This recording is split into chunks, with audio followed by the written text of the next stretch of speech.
¿Qué tal están? Muy buenas tardes y bienvenidos a este programa organizado entre el grupo de debate de la Universidad Loyola Andalucía y los estudiantes de cuarto de la asignatura de Producción Audiovisual. Nos encontramos en Dos Hermanas, Sevilla, y hoy la actualidad está más viva que nunca. En un momento político en el que nadie cede, la formación de un gobierno estable se hace cada vez más difícil. Por esa razón, hoy nos acompañan aquí en esta mesa de debate Pepe de TV3. Bienvenido, Pepe. Nos acompaña también Dani de Libertad Digital. Bienvenido, Dani. Nos acompaña también Manuel de La Sexta. Bienvenido, Manuel. Nos acompaña también Mario de ABC. Bienvenido, Mario. Y para terminar nos acompaña Elisa del País. Bueno, para introducir este debate vamos a ver un vídeo que nos va a ayudar a entender la situación.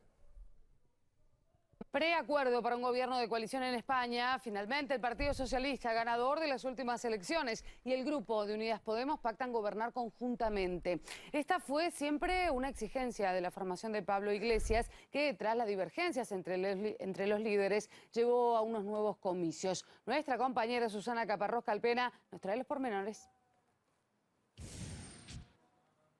Susana, gusto saludarte. Bueno, finalmente parece que habrá gobierno en España. Hola, ¿qué tal? Por lo menos parece que estamos más cerca. Contra todo pronóstico, esta mañana, en menos de 48 horas, Pedro Sánchez y Pablo Iglesias han llegado a un acuerdo para formar gobierno. Hace apenas unos minutos hemos visto la firma de ese documento en directo. Hemos visto cómo los dos líderes estaban sonrientes, se han dado la mano varias veces e incluso se han dado un abrazo cuando han firmado. Para Pablo Iglesias, el líder de Unidas Podemos, este acuerdo era una necesidad para arreglar, entre otras cosas, la crisis territorial de Cataluña. Bueno, en primer lugar, dado el panorama político que hay en estos momentos, creo que sería conveniente comentar los resultados de las pasadas elecciones del día 10 de noviembre. Se trataba de unos comicios, se trataba de una repetición electoral, ya que los anteriores comicios no salieron bien por la falta de entendimiento entre PSOE y Unidas Podemos. Pero claro, ahora se abre un nuevo problema, y es que PSOE y Unidas Podemos tienen que pactar igual. Mesa de debate, ¿qué pensáis? Empezamos con Pepe de TV3. Bueno, la verdad que la situación que se plantea ahora mismo en España es única en nuestra historia. Hemos pasado de un gobierno de parlamentos con dos bloques, izquierda y derecha, a un parlamento donde hay tantos partidos que ni con los dedos de las manos se pueden contar, y sobre todo una situación que nunca habíamos tenido, que es un partido independentista tiene la clave de gobierno como es Esquerra Republicana de Cataluña. Como que esa situación nunca la habíamos tenido, si a lo largo de todas las candidaturas desde la historia de la democracia española, a menos 2 años, creo recordar, siempre ha habido que pactar con independentistas, lamentablemente. Vale. Manuel de La Sexta, ¿qué opinas tú? Bueno, a mí me gustaría aclarar que se tuvieron que repetir comicios no solamente por la culpa de partidos como Podemos o PSOE, también habría que indicar la culpa de partidos de centro-derecha como Ciudadanos, que no quisieron abstenerse ante un posible gobierno de izquierda. Vale, Dani de Libertad Digital, bienvenido. Buenas. Yo creo que la culpa de todo esto es del actual presidente, Pedro Sánchez, que pudo haber prevenido estas elecciones, pero no lo hizo por su incapacidad de pactar con Podemos o con cualquier otro partido. Y por supuesto que tanto la derecha como el centro se abstuvieron de apoyarlo. ¿Cómo se va a apoyar un presidente español que no tiene en mente la unidad de España? Es imposible. Vale, nos vamos con Elisa del País. Bienvenida, Elisa. Buenas tardes. A mí me gustaría remarcar que ha sido un fracaso de toda la política que se hayan vuelto a repetir estas elecciones y que hayan sido estos resultados, que se ha dejado una situación casi más complicada que como venía siendo. Y ahora pues va a ser algo muy difícil ponernos de acuerdo, pero está en las manos de los políticos. Vale. Un dato que sorprende y mucho a los españoles es esa subida que ha experimentado Vox, quedando como tercera fuerza en la Cámara Baja, en detrimento del batacazo que ha experimentado Ciudadanos, que tenía 57 diputados y ha bajado a tener prácticamente, es que solamente 10 diputados, se ha quedado por debajo de Esquerra Republicana. Mesa de debate, ¿qué creéis que podría haber propiciado esta caída? Empezamos contigo, Dani, de Libertad Digital. Yo creo que fue el comportamiento de Albert Rivera. España no solamente es Cataluña, España tenemos el problema de las pensiones, del yihadismo, de la crisis que dicen los expertos que se avecina, tenemos una política exterior, sin embargo parece que Ciudadanos ha ignorado todo esto y se ha dedicado a llevarse adoquines al debate, a enseñar un perrito por Instagram y hacer pues una actitud que es más típica de un youtuber que de un político. Vale, Pepe de TV3. Yo creo que esa actitud que recalca mi compañero Dani no es única solamente de Ciudadanos, sino que hemos visto que todos los líderes hemos pasado una popularización de la política. Estábamos de esa figura señorial con Alfonso Guerra, con Felipe González, incluso con Santiago Carrillo, todos manteniendo como un perfil alto de hombres de Estado, y hemos pasado a una política de tweets, una política de los platós de televisión, que eso también se mezcla con el hecho de que ahora la gente esté más interesada, y esa mezcla de interés de la gente y que los políticos se reflejen en la gente, eso lleva a esas clases de comportamientos. Vale, Mario de ABC. No es que Albert Rivera se haya olvidado del resto de los problemas del país o el resto de políticos. Es que si hay una crisis que es la más grave que ha sufrido el país en muchísimo tiempo, es en la que hay que centrar el esfuerzo principal y la campaña, no es ignorar el resto del problema. Vale, tiene la palabra Manuel de La Sexta. Gracias. Bueno, personalmente creo que lo que ha ocurrido con Ciudadanos no es más que su giro a la derecha. Se presenta como un partido de centro para no depender de los nacionalistas para formar gobierno y cuando tiene una posibilidad de apoyar y de fomentar un gobierno no lo hace, y siempre que ha tenido la oportunidad lo ha hecho, pero solamente con la derecha. Por tanto, los votantes de centro que lo votaron en las anteriores elecciones no lo han hecho por ese giro a la derecha. Vale, Elisa del País. Yo personalmente coincido con lo que ha dicho anteriormente Dani, de que Ciudadanos ha sido un poco como un partido bisagra que ha venido a como llenar un poco ese vacío que había en el centro, y teniendo la oportunidad de unirse con PSOE, no lo hizo en su momento, y también eso puede ser que haya afectado en que ha tenido ahora esa bajada. Vale. Bueno, lo hablábamos antes cuando decíamos que el panorama político actual se presenta muy, pero que muy incierto, ya que se ha demostrado la total incapacidad de nuestros políticos de llegar a acuerdos y de mirar por nuestros intereses. Claro, esto implica que tendrán que llegar a pactos, que son unos pactos que no son nada, pero para nada fáciles, ya que aunque el PSOE y Unidas Podemos hayan firmado un preacuerdo de gobierno, entre ellos no podrían pactar, necesitarían el apoyo de otras fuerzas, como por ejemplo los independentistas catalanes, que serían bastante claves en estos comicios. ¿En qué podría acabar todo esto? Pepe, de TV3. Bueno, esto se nos abre un episodio en la historia de nuestro país que, en mi opinión, es muy interesante, que es, hemos pasado de obviar el problema catalán o incluso atacar la cuestión catalana, a que ahora no solamente hay que abordarla, sino hay que negociarla y casi agasajarla para traerla hacia un gobierno estable.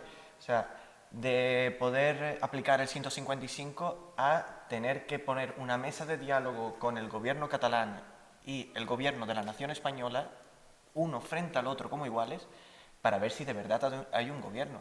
Yo creo que eso es algo cuanto menos curioso y único en la historia de nuestro país. Entonces usted defendería la figura del relator, ¿verdad? Completamente.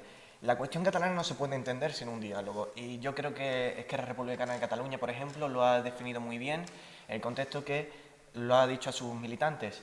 Nosotros vamos a apoyar un gobierno para que España tenga por fin un gobierno estable, siempre y cuando antes se aborda un tema que es de vital importancia para la nación catalana y para la nación española. Es que tiene que haber una mesa de diálogo, porque estamos en un país con presos políticos, donde hay una opresión policial, y obviamente son temas que se tienen que tratar de igual a igual, nunca uno supeditado al otro. Bueno, vamos a ver qué opina por aquí Dani del medio Libertad Digital.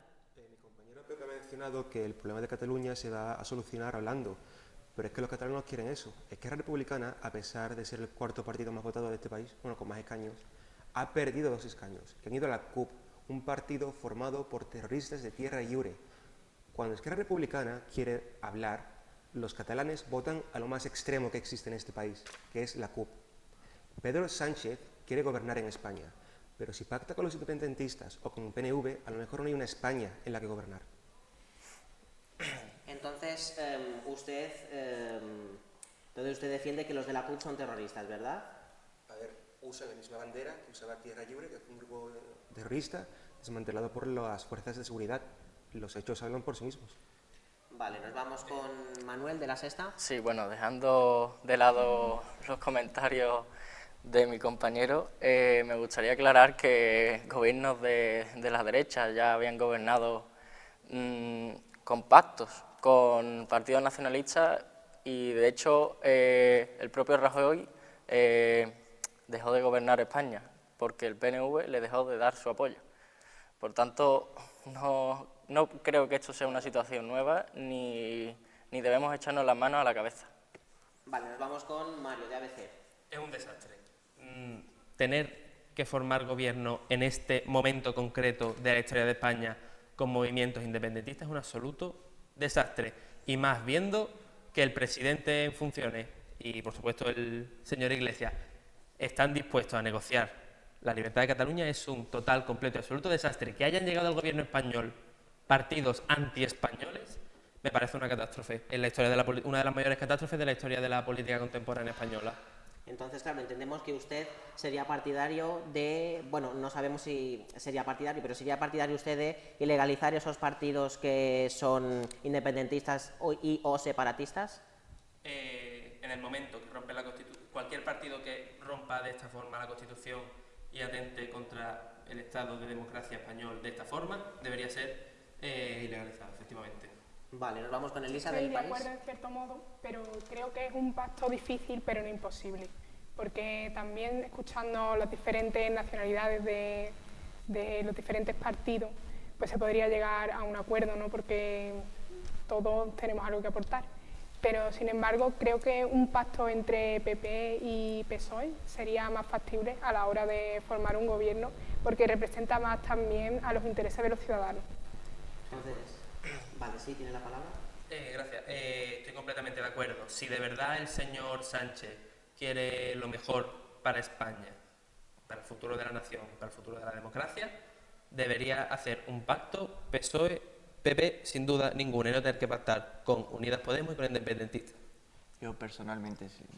Creo que el bipartidismo sumió a España en su época más corrupta, sumió a España en una crisis, no solamente institucional, sino también económica, y la abertura a nuevos partidos, a nuevas visiones, a nuevas realidades, y algunas ya existentes pero que no se tenían en el tablero político nacional, yo creo que es algo no solamente novedoso, sino además beneficioso.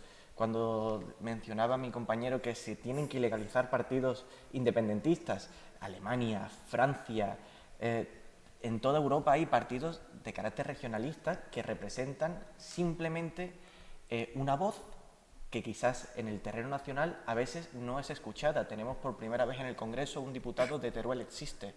O sea, es bueno, es positivo ver que la democracia española funciona y funciona cuando todas las voces están representadas. Por eso la idea de ilegalizar, de callar otras voces, completamente contrario siquiera al propio pensamiento democrático. Totalmente.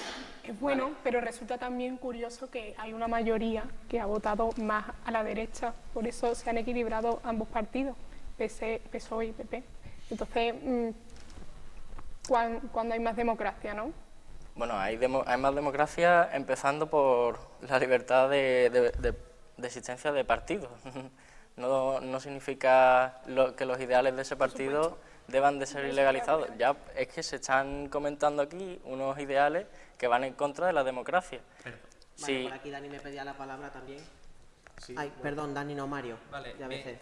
¿Sabe usted cuál es la diferencia? Usted me habla de que se hacía partido antidemocrático, hablando de ir en contra de la democracia. ¿Sabe usted cuál es la diferencia entre los partidos independentistas, pues belgas, alemanes, etcétera, etcétera, que no realizan referendos anticonstitucionales, que no proclaman una nación inexistente sin el visto bueno y siguiendo las pautas que marca la Constitución para este tipo de procesos? Entonces, no me hable usted de democracia cuando está defendiendo usted al ejemplo claro de lo que es romper e ignorar la Constitución española. más. A ver, Sí, tiene la palabra. La democracia funciona, pero no funciona cuando la gente se salta las leyes que no le gustan. Y esos partidos nuevos que están llegando al Parlamento español son los partidos del 3% en Cataluña, son los partidos del señor Pujol, que tiene un patrimonio de más de 1.000 millones de euros, a pesar de que siempre se ha dedicado al sector público. No sé eso cómo se lo explica nadie. Y bueno, sí, también eso pasó durante la Primera República, y creo que aquí todos sabemos cómo acabó eso. Y además, ¿en qué cabeza cabe dejar que un partido cuya misión principal va contra los intereses de España, que tome decisiones que van a afectar a todos los españoles? Yo creo que afecta a todos los españoles, porque, por ejemplo, se mencionan los partidos independentistas. Cataluña es la región más rica de España. Barcelona, la segunda ciudad más poblada y eje económico, no solamente a nivel nacional, sino incluso a nivel europeo. Y no vamos a escuchar su voz, no vamos a ponerlo, no digo de ponerlo en el gobierno, pero digo, no vamos a ponerlo en el Parlamento, junto al País Vasco también.